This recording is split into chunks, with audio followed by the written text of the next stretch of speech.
안녕하세요. 예수비전 성결교회 안희한 목사입니다. 링컨 국제학교를 시작했어요. 인원이 많지는 않아요. 그러나 감사가, 기대가, 설렘이 제 속에 가득합니다. 그만큼 마음속에 확신이 있어요. 하나님의 감동하심이 있어요. 그리고 하나님께서 놀랍게 쓰실 것이라는 분명한 신호가 저에게 있기 때문에 그럴 수가 있는 겁니다. 사실은 학생이 많지도 않은데 교회적으로 어마어마하게 투자가 돼요. 사실 교회 그대로 있으면 되는데 이걸 이 기숙사로 써야 되다 보니까 공간을 또 새로 얻느라고 이사를 또 가느라고 4억인가를 쓰게 돼요. 그러니까 얼마 되지도 않는 학생 때문에 매달 지출되는 액수도 큰데 거기다가 4억이라는 이 큰 돈이 들어가는 거예요. 그런데요, 제가 분명하게 말씀드립니다. 4억 아깝다는 생각 안 들어요. 딱하게 계세요.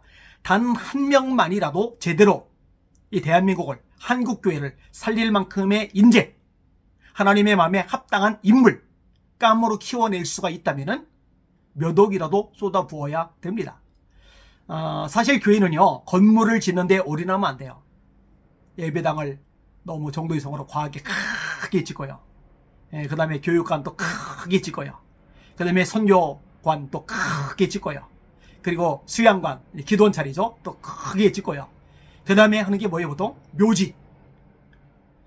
아니, 예수님이 재림하시면은 이 모든 것들 놔두고 들림받아야 되잖아요.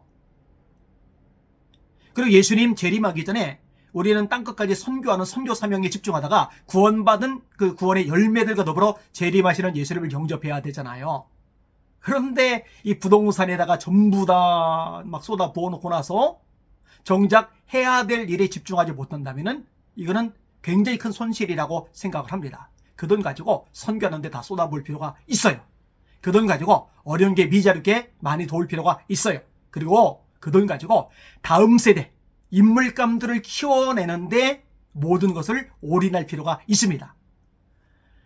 사실요, 하나님은 어중에 군중을 통해서 역사를 움직이신 적이 없으세요. 여러분, 미디안이 쳐들어오죠. 13만 5천 명이에요. 엄청난 대군입니다. 기돈 밑에 모여든 오합지졸 군인들은 3만 2천 명. 게임이 안 돼요. 근데 하나님은 너무 많답니다. 겁난 사람 돌아가라고 시켜요. 2만 2천 명이 돌아가요. 10,000명 남았어요. 10,000명과 13만 5천 명. 이제 큰일 났죠.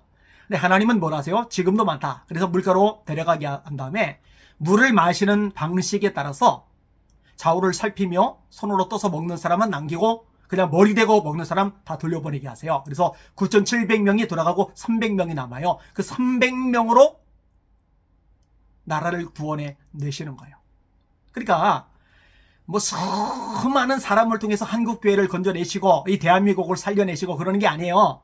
기도원의 300용사처럼 하나님 앞에 헌신된 사람들, 무장된 사람들, 하나님 쓰실 만한 사람들, 그 소수의 사람들을 통해서 대한민국을 바꾸시는 것이고 한국교회를 새롭게 하시는 거예요. 여러분, 블레셋과 이스라엘 사이에 전쟁이 일어났을 때도 마찬가지입니다. 사울 밑에 군대가 얼마나 많아요. 군인들이 얼마나 많아요. 장군들도 많죠. 신하들도 많죠. 근데 그 많은 장군들, 그 많은 군인들, 그들은요, 나라를 건지지 못해요. 다윗을 통해서 하나님이 골리앗을 때려잡고 나라를 건지게 하세요. 그러니까 어중에 떠질 수많은 군종을 통해서 일하시는 게 아니에요. 진짜 하나님의 사람, 그 한 사람, 또 소수의 사람을 통해서 하나님이 놀라운 일을 행하시는 거거든요.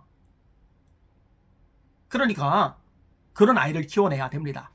솔직히 닦아놓고 얘기해서 아이들 공교육에 보내잖아요. 초등학교, 중학교, 고등학교. 거기서 뭐 배웁니까? 진화론 배우죠. 뭐 배웁니까? 젠더 이데올로기 배우죠. 거기서 뭐 배웁니까? 반기독교적인 사상 배우죠. 거기서 뭐 배웁니까? 세속적인 가치관 배우잖아요. 교과서 자체가 말씀에서 벗어나 있잖아요. 자, 보세요. 이렇게 일주일 동안 거기서 영향을 받아요. 또 학원 가서 영향을 받아요. 그래 놓고 일주일에 한 번 교회에 와서 예배를 드리는데 여러분, 주일학교 예배 시간에 설교 몇 분 합니까? 30분 해요? 30분 못하죠? 중고등학생들은 한 30분 정도 설교 들을 수 있겠죠? 그 중에 진짜 말씀 자체만 듣는 내용들은 얼마나 될까? 여러분, 일주일 내내 잘못된 가치관, 인생관, 세계관, 역사관, 이런 것들에 오염되다가 일주일에 30분도 채 안 되는 설교 한 번 듣고 무슨 수로 아이들이 하나님이 쓰실 만한 그들로, 인재들로, 인물감들로 커갈 수 있겠느냐고요. 그럴 수 없는 거예요. 그래서 링컨 국제학교 시작하면서 애초에 기숙사 제도로 하는 거예요. 매일 나와야죠. 새벽 기도하는 거예요. 말씀 암송하는 거예요. 성경 읽는 거예요. 그리고 세상적인 공부도 떨어지면 안 되죠. 이 부분도 실력을 갖추도록 저희가 준비를 다 해놔요. 저에게 이제 곽철의 집사님이라고 계세요. 이분이 제주도에서 가장 큰 학원을 운영하던 분입니다. 메타모르비라고 탁월한 학습법을 가지고 계세요. 이분이 본격적으로 함께 매달리면서 국영수 같은 것들, 실력을 키워주는 역할들을 해요. 또 상영환 운영위원장님 포함해서 운영위원들이 얼마나 헌신적으로 아이를 위해서 기도하고 또 연구하고 또 이런저런 것들 시스템 갖춰 나가려고 애를 쓰는지 모릅니다. 아니, 학생이라고 얼마 있지도 않은데 엄청난 그 4억이란 돈 쓰고 또 매달 디렉터 월급 나가고 그리고 식사 매일 새끼 제공하고 그리고 이렇게 운영위원들 이렇게 실력 있는 분들이 열심히 합류하고 그럴 만한 가치가 있습니까? 예, 있어요. 있는 게 아니라 차고 넘칩니다.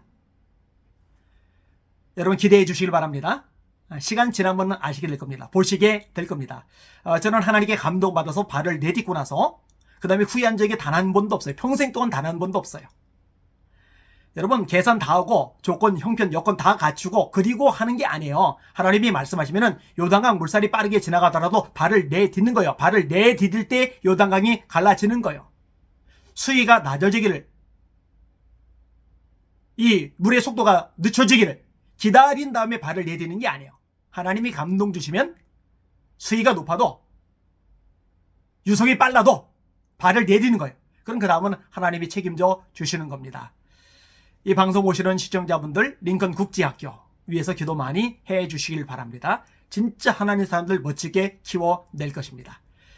사랑하는 여러분, 주님만 바라봅시다. 주님만 의지합시다. 그리고 말씀에 목숨을 걸시길 바랍니다. 날마다 주님 바라보고 주님의 이름으로 전진하며 승리합시다. 할렐루야.